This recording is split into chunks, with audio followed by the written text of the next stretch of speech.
দর্শক আপনারা জানেন সংবাদের শুরুতে জানাচ্ছিলাম মাইলস্টোন স্ট্র্যাটেজিতে 4 দিন মৃত্যুর সঙ্গে লড়াই করে না ফেরার দেশে চলে গেছে আরও 2 শিশু। তো আরও অনেকেই জাতীয় বার্ন ইনস্টিটিউটে অনেক যারা আহত হয়েছেন তারা চিকিৎসাধীন আছেন, তাদের খবরই জানবো। তাদের খবর জানবো। জাকারিয়া খান সেখানে আছেন, সরাসরি যুক্ত হচ্ছে সহকর্মীর সাথে। জাকারিয়া, আহত যারা আছেন মাইলস্টোন ট্র্যাজেডিতে শিক্ষার্থীরা, কি অবস্থা তাদের এখন?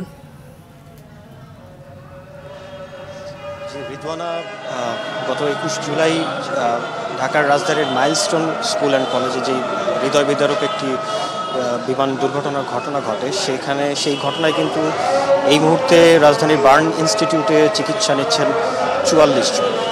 এবং আজকে আপনারা যেটি জানেন, যে বলছিলেন আপনি, যে 2 জন শিক্ষার্থীর মৃত্যু হয়েছে।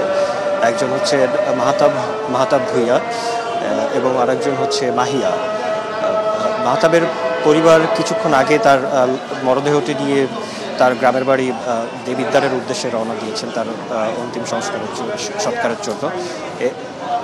এবং মাহিমা মারা গিয়েছেন কিছুক্ষণ আগে বিকালের দিকে।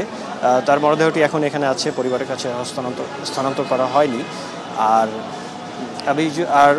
এই যে নিহত যারা আরও 7 জনের যে পরিচয় শনাক্ত করা যাচ্ছিল না, তাদের 5 জনের কিন্তু পরিচয় শনাক্ত করতে পেরেছে সিআইডি, এবং সিআইডির ফরেন্সিক ল্যাবে তাদের পরিচয় শনাক্ত করে এখন পর্যন্ত হস্তান্তর করা হয়নি পরিবারের কাছে, কিন্তু শনাক্ত করা হয়েছে এবং পরবর্তীতে আরও এই বিষয়ে জানানো হবে। এবং আমি যদি আরেকটু জানাই যে এই বার্ন ইনস্টিটিউট সহ রাজধানীর অন্যান্য হসপিটালগুলোতে এই মুহূর্তে চিকিৎসাধীন রয়েছেন 55 জন। এটি গতকাল পর্যন্ত 57 জন ছিল, আজকে 2 জন মারা যাওয়াতে এটি 55তে দাঁড়িয়েছে। এবং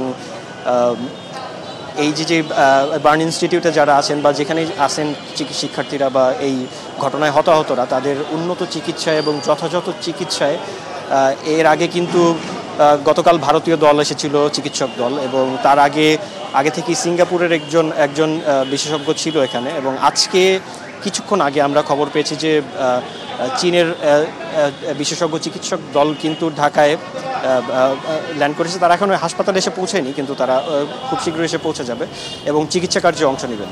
তো রিদওয়ানা বার্ন ইনস্টিটিউট থেকে কিন্তু এই ছিল আমার কাছে এই হতাহত নিয়ে সর্বশেষ খবর। জাকারিয়া, ধন্যবাদ আপনাকে।